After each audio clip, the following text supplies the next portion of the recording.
Housewife. જાન્યુઆરીમાં સંક્રાંત આવે એટલે બધા માટે ચીક્કી બનાવે. ફેબ્રુઆરીમાં 12 મહિનાના ચોખા ભરે.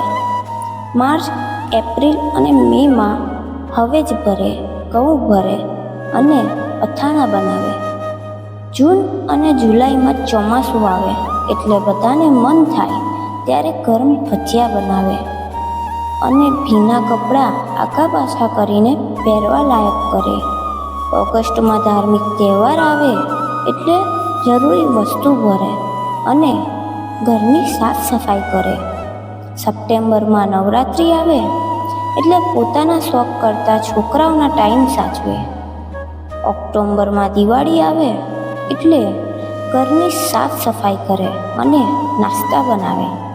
નવેમ્બર અને ડિસેમ્બરમાં શિયાળો આવે એટલે બધા માટે વસાણા બનાવે. આ ઉપરાંત સવારથી રાતની નોનસ્ટોપ ડ્યુટી કરે.